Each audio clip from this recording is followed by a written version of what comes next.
Hello, hello, hello. Welcome to Radio Free Wall Street. Oh, my God, we do this every day in New York time. Oh, I can't believe it. And I've had so much fun. This has been a great weekend. I mean, Donald Trump, rootin' tootin' cowboy, he went in and kicked some ass. He showed them who's boss by God. He taught them a lesson. He gave them an ass whipping they'll never get. Well, I guess to the crowd in Peoria, as they're driving their pickup trucks down over there to the Fords over at Caterpillar Tractor, they got the foundry over there. The guys working in the factories up there in Michigan, they must be very happy because Donald Trump has shown them goddamn foreigners a thing or two. Don't mess with Uncle Sam, by God. And that works in the factory. See, they got to stand your ground in the factory. Unfortunately, international trade in doing deals around the world, which Donald Trump has been a dismal failure at, I might add. I've been to Aberdeen. They hate his freaking guts. The golf course will never make money, and it has been a big flub from start to finish, okay, with Donald Trump's style. You know, you can go ahead and play this game in New York City, okay? New York City's a tough town, okay? And kicking ass is what the city's all about, okay? But that doesn't work elsewhere. Donald Trump's been bankrupt 5 times. His son-in-law is only made on sleazy deals with friends in high places doing influence peddling. And basically the Trump organization was a dismal failure until they started laundering money for the Russians. And it has been settled business. The FBI did warn the Trump administration about the fact that Russians were trying to make inroads into his campaign. And, yes, the FBI did send a confidential informant in there to check on people who were known collaborators with the Russians who had Russian connections, who were talking to the Russians, offering Russians information on Trump's campaign, by the way. And that man was Mr. Manafort, and that was General Flynn, and they are traitors to America, and they will be revealed for the people they are. So you can understand where the discussion came from. Now, I understand a drowning man. And in my mind, Donald Trump is definitely a drowning man. And that little scene he did with the Junebug Eddie number, as far as I'm concerned, is an absolute disgrace. There's no reason to brew hostility. It's called negotiation. It's not called kick their ass and take names. And he is driving our allies, who've stood to us in a long-standing way for many, many years, into the welcoming hands of other trade groups. Like Merkel said, it doesn't have to be a G7. It can be a G6. And the Transposition Partnership, which Donald Trump walked away from without even negotiating, has now given Chinese great strength. The Europeans are signing on. India is signing on. China, emerging markets, Africa. And there is a world out there. And America is not 100% of the world GDP. And our share of world GDP, by the way, falls every year. And American businesses are losing out in a lot of deals around the world, as we all know. And other than Boeing, I would say it's pretty much a disaster. But this story tonight is something different. I've well covered the what I regard as a national disgrace of how Donald Trump handled himself. I do not believe that you should negotiate that way. I covered that story in Market News and Commentary earlier today. I don't think confrontation with allies is justified at this stage. Now, don't get me wrong. There is a time in negotiations to get tough and kick ass and take names. But negotiations haven't begun. And our enemies are still our enemies, and that's something that Donald Trump doesn't understand. He went to the G7 when he was supposed to negotiate trade deals with the United States and said, hey, let's bring back in Russia because they're still around. And they said, well, the G7 is not just because you're still around. The reason why China is not in the G7 is this is a group of people who come from democracies with the rule of law and freedom for individuals who are trading a common trade model based on democracy, the free enterprise system, open markets, and with all its wrinkles and warts, that's a system that's been lasting and held the world in good stead since World War II. Let's remember World War II was all about, the world shutting in, isolationist, the rise of Donald Trump's friends, the fascists and people who have populists who had total control and did not believe in the rule of law. Remember, Donald Trump really does not have the legal authority to start these trade wars. He's using a misinterpretation, what I would call a loophole, a pretty ugly one, that says that he's putting up these tariffs in the interest of national security because aluminum and steel is used in our military. In other words, it's not even national security from an economic standpoint. He's saying, listen, we use aluminum, steel, and, with these dumping of steel here, we're losing our ability to make steel for our ships, which is not true. And reality is that, that doesn't even apply to our friends the Canadians. So it is, to me, a huge perversion of the trade laws, a huge loophole he's using. I think it's ugly and disgraceful. I should say that.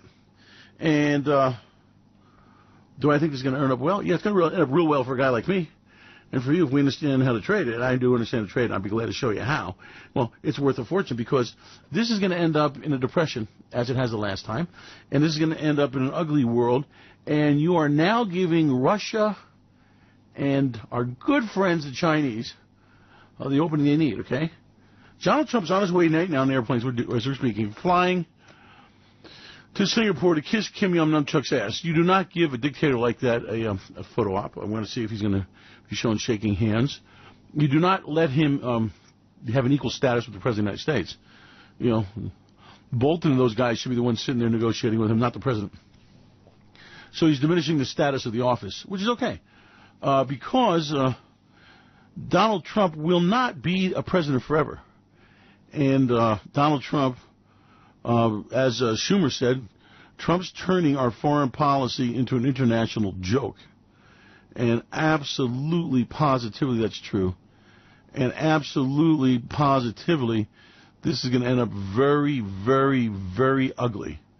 Absolutely, positively, this is not how to do this. But that guy in that Peoria factory, the union guy, he got what he wanted. By God, America's great again. We're kicking ass now. You hear them foreigners? They're scared shit of our president. He's my guy. Okay, and those kind of people do a real good job. And they have a life they deserve at that assembly line put on their left factory or in the forge over there in Peoria pouring engine blocks, okay? Goddamn foreign steel makes our engine blocks bad. We got to use American iron, and all that crazy shit. But that person's life is not one you want to live. And that person is not someone you want to negotiate international deals. They have a hard time going to Mexico for a vacation without getting into shit. I just mentioned that. So Donald Trump has absolutely thrown America on the bus, absolutely has created a trade war, and this is not a negotiation session, okay?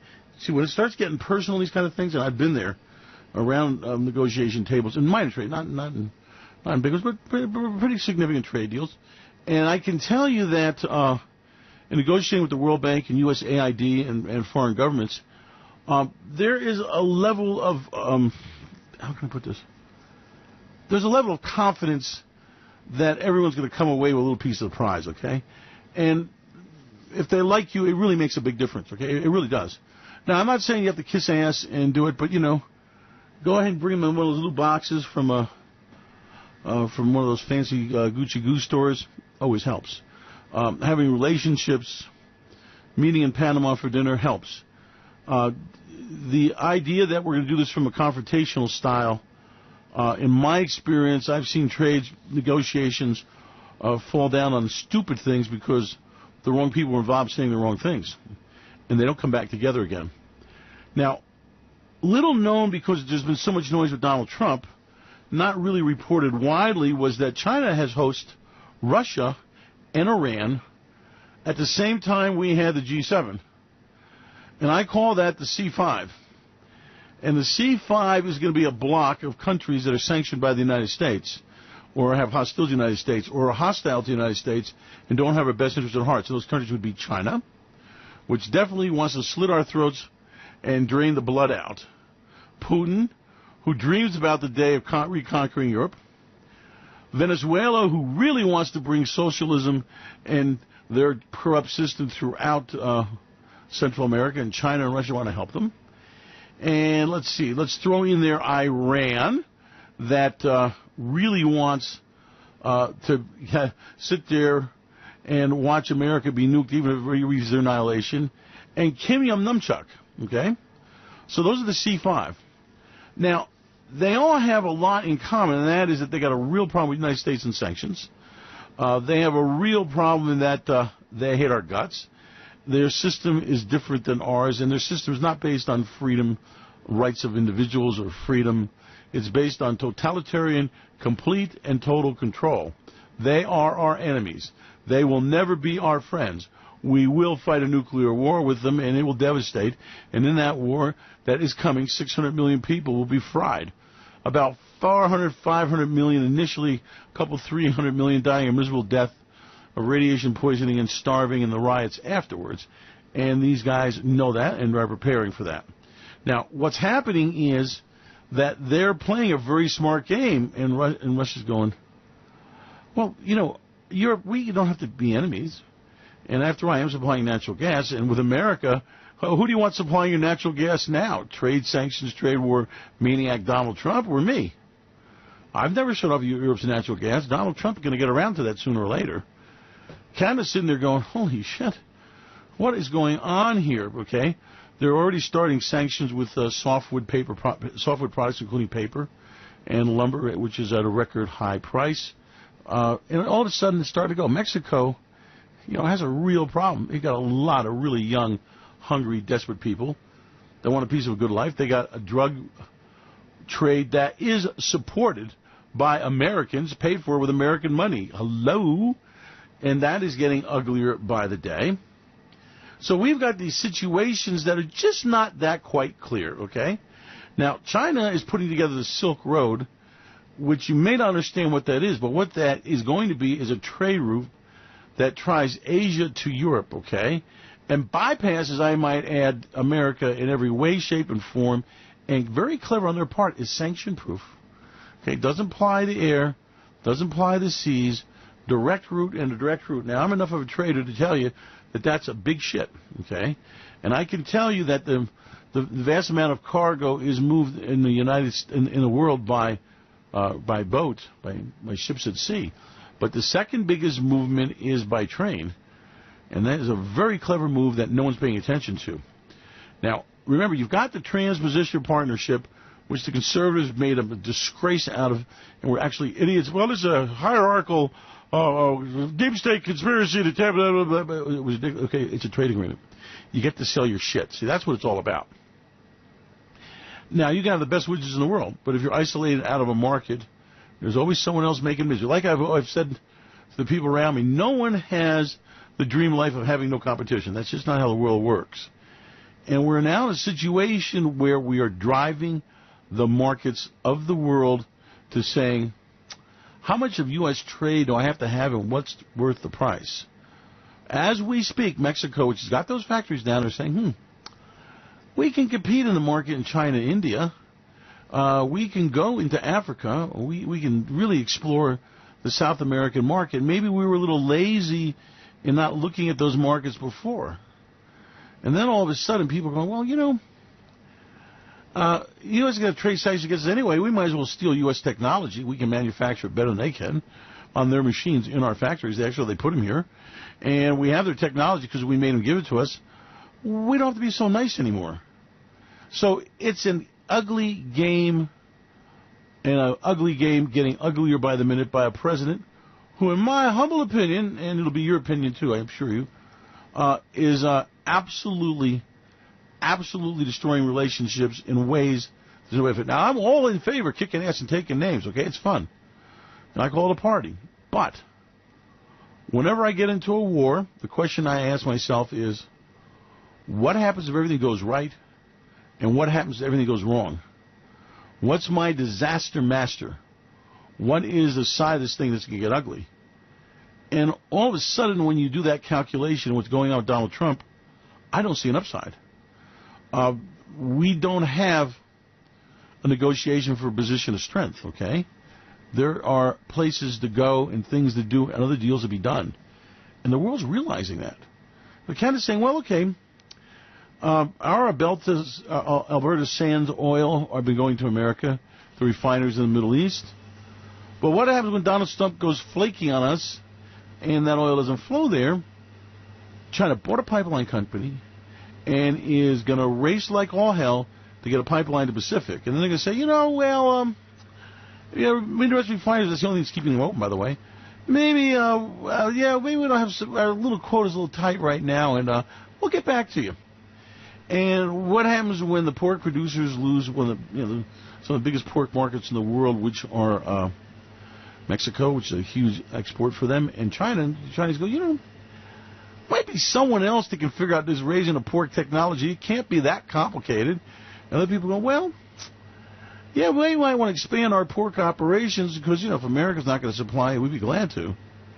And, you have a situation where, like I've always told my farmer friends, you're one friggin' harvest away from bankruptcy. Always remember that, okay? No matter how short it is and how big the drought is, it rains some goddamn where every year. And no matter how many pigs you got, well, somebody else gets pigs. No matter how much milk you produce, somebody else produces milk. And all the question is just shifting the supply lines. And once you start that ball in motion, my friends, Iowa pork producers, and I don't think there's part of the Einstein trust there, and my dairy producers and cheese friends, and the wheat farmers and the soybean farmers, and all the people, by God, maybe we have to pay a price now and show them boys that we're okay. Maybe we want to do that shit, right? Once they figure out that they got soybeans in Brazil, and once they figure out that they're starting to raise pigs in Vietnam, and once they figure out that they got hard winter wheat up the ass, especially the climate change in Russia, and once they figure out that, well, okay, we don't have to have American technology, we got this Chinese company that's going to supply us with the phones we need, all of a sudden the game changes.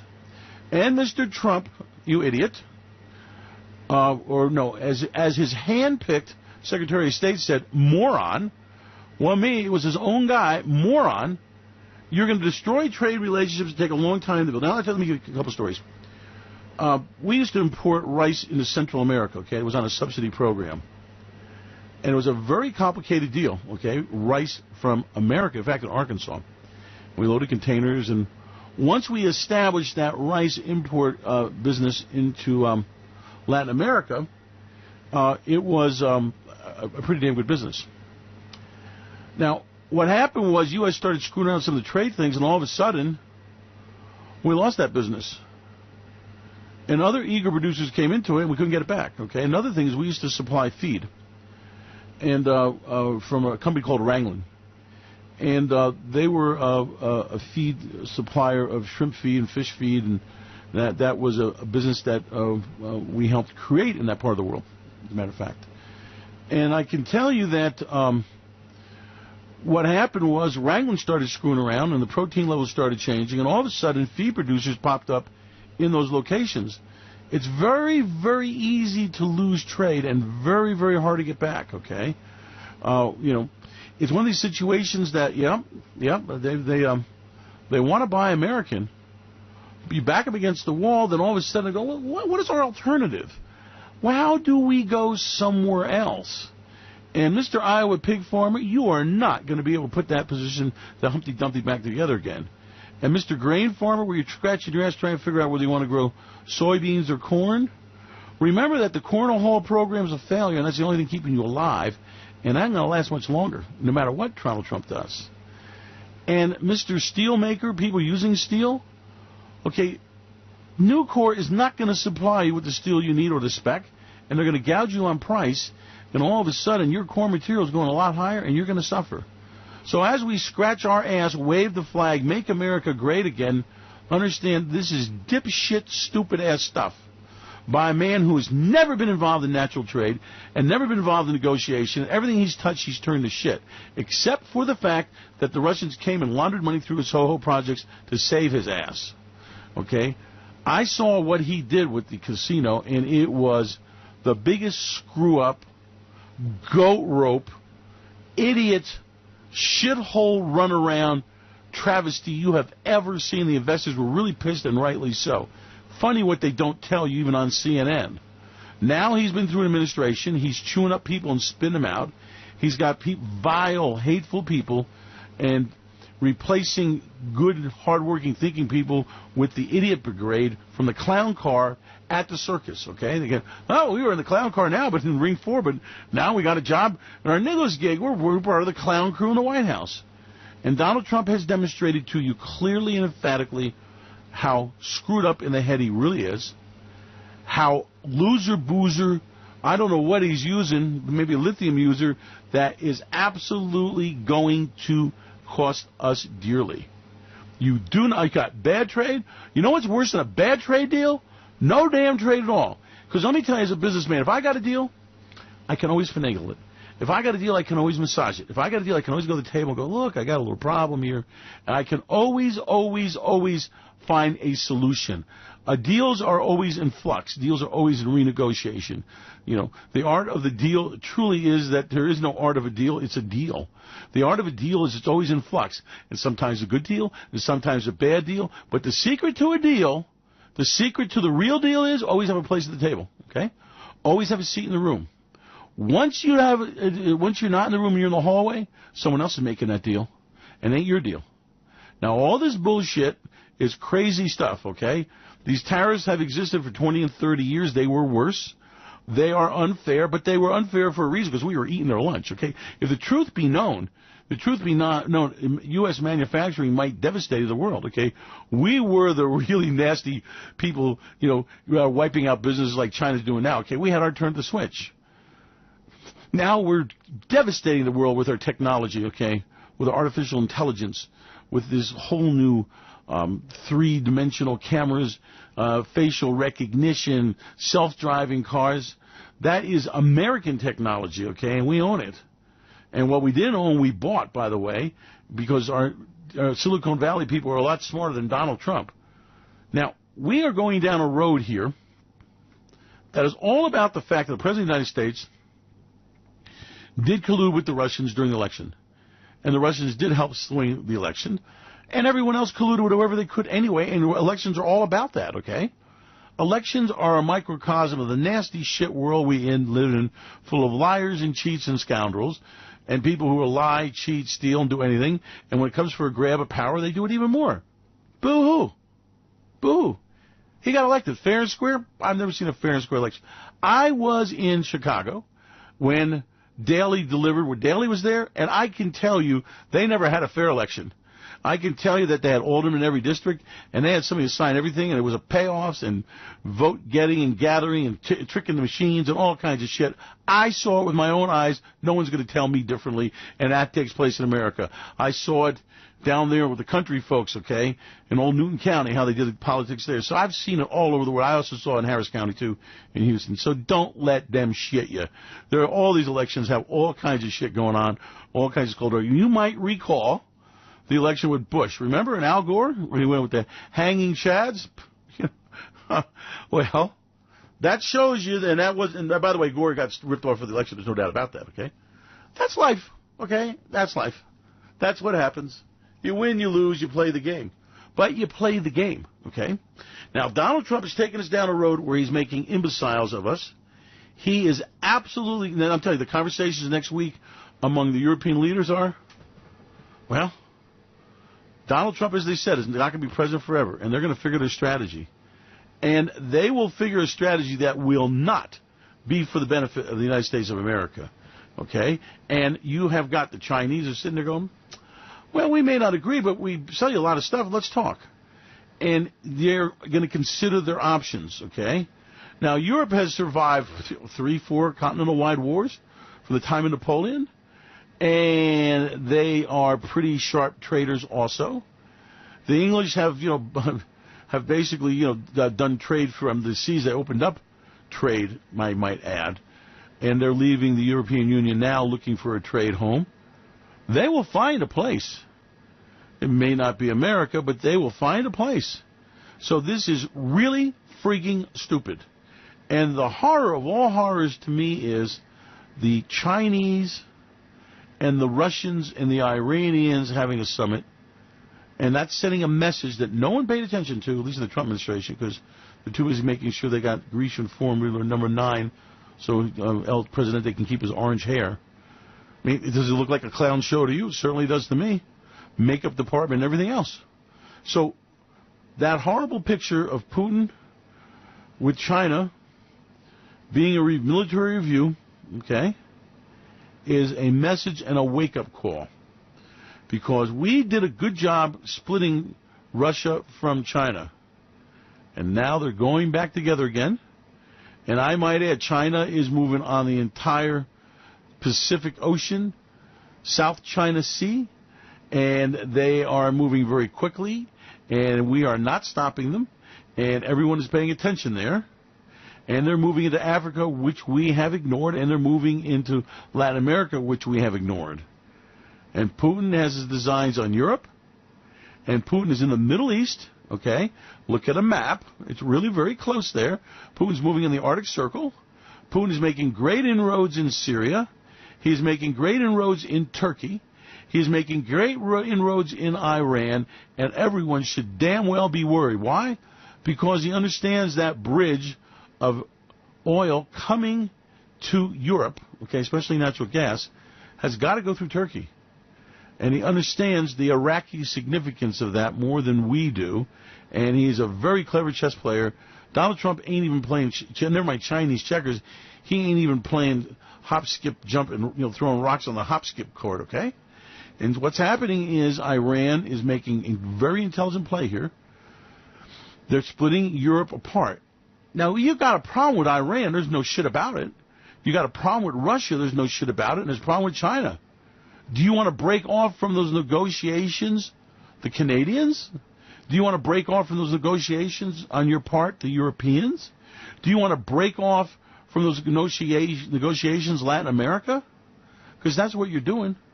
We're losing our grip in Latin America. By the way, China's the one that paid for the expansion of the Panama Canal, which that friggin' idiot peanut farmer Carter gave away.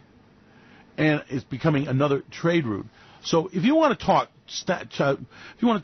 strategy and tactics, wake up and smell the coffee. We're losing the South China trade routes, okay, where the boats have to go through to military bases with rockets launched there for the Chinese, who understand strategically they control those waters because an immense amount of world shipping goes through there, right? The exports of the Asian tigers are all there, okay? Now in Latin America, you control Venezuela. You control the entrance into the Caribbean Sea from the Atlantic on the south side. You also control from South America that whole tip that goes all the way down there to the asshole bottom of the world, planet Earth, okay? And those countries are dying and need help. Now you got Africa.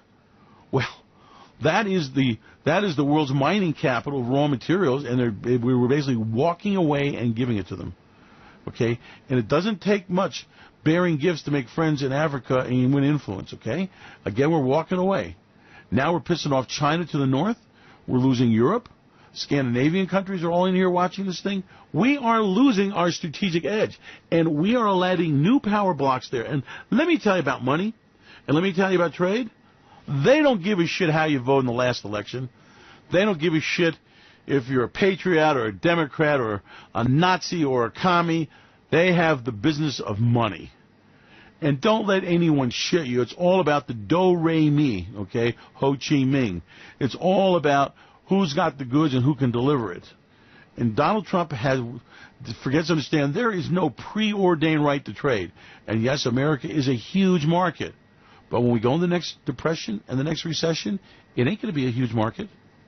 And as we slice and dice, because remember, there's another side of this that you're not talking about. There's another side of this that's very, very scary, and that is the flows of money. Now, money is a very interesting object, okay? Money has a life of its own, it has an energy, it flows. And the world's money flows into America. So that's because, now here, now I'm going to give you, are you ready for a Zen moment? You got it? You start oming, okay? You curl your fingers, raise them in the air, okay, close your eyes. Goods and services flow where they flow, and balance of trade deficits flow from the United States, but the money flows in, okay? Because when you get paid in dollars, you're stuck in dollars, and you got to do something with those dollars. And here's another Zen moment. The euro can't handle the traffic, and the Chinese can't handle the traffic, and no other currency can in the world, so you're stuck. Now, if you aren't selling the shit out of goods into the United States, here is another Zen moment. Got it? Okay? Then you aren't maintaining dollar balance of trade surpluses. And maybe your balance of trade surplus has now become in euros. Or maybe Chinese finances you. And then the money flows in another direction. Have you got it? Because America does not have the ability to finance its deficits. Japan does internally, we don't.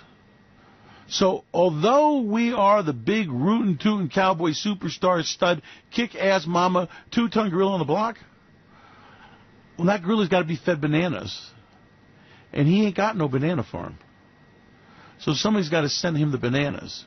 And that gorilla, when he don't get his bananas, becomes a monkey. So I would like to caution that this is a complicated situation of world trade flows and capital flows that a man who is a failure in finance all his business life does not understand. And I think it's incredible that no one is talking about the finance side of this thing. We are driving wedges between people that we don't need to. We are going down a Kim Yum-Numchuck. Well, he's got the GDP of Mississippi, maybe the southern half. Okay? He will never be a market and never be a player. The land is a mountainous rock pit. Okay? It has nothing. They have a very small population, and they will never get those people into the 21st century in our lifetime. Maybe 100 years from now they'll come back from the dead, and that's a maybe. What in the hell are you thinking? What the shit are you doing? Okay? You have got huge teeming populations in Latin America. You need that trade. You got huge teeming populations in Africa. Do you realize 90% of the people in Africa don't even have a bank account? Do you realize what that means for our payment systems? Okay, look at India. Very difficult place to do business, but they're going to be more populous than China. And 1.2 billion people will buy some shit from me, even if it's a little bag of rice that they boil on the street corner where they live. And now you've got the rest of the world.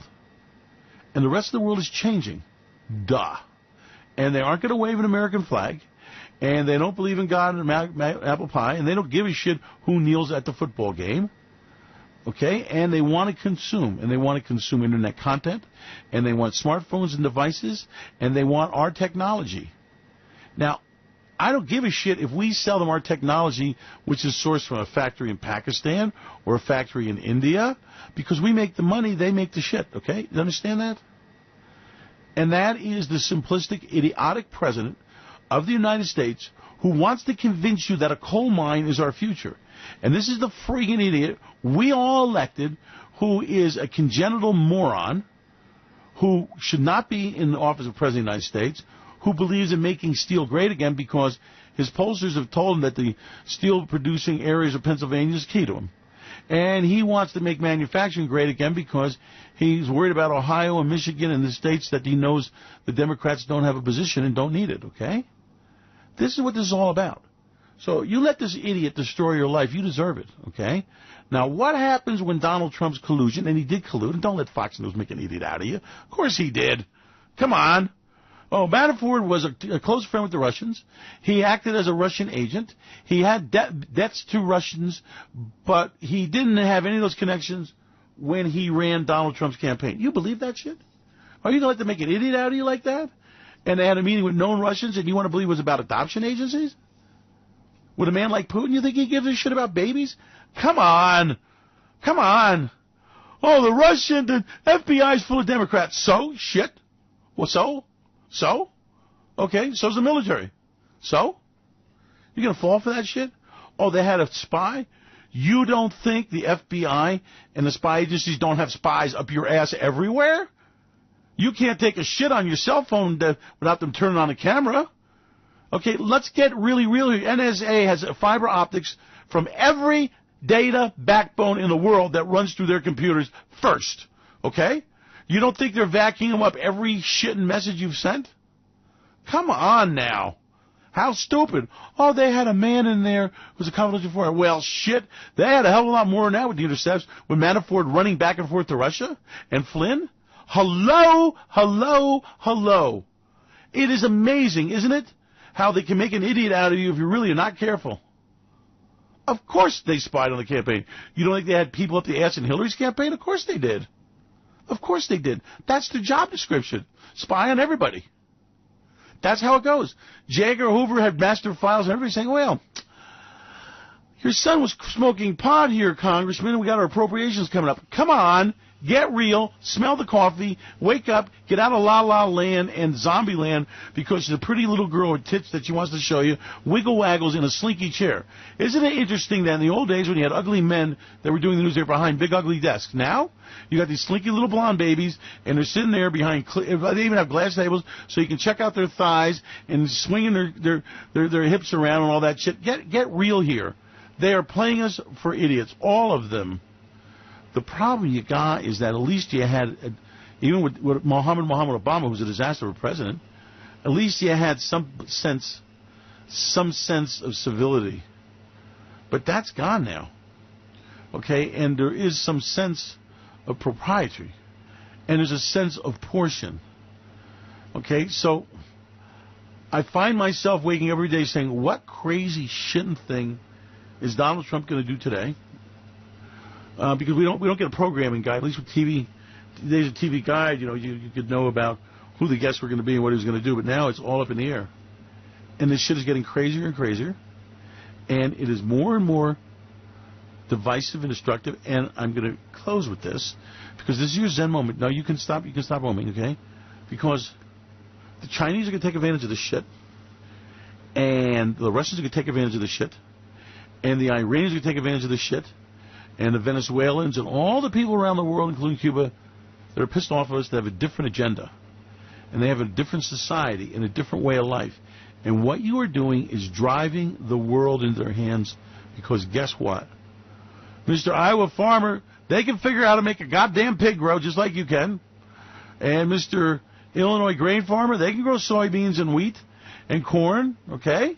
Hello?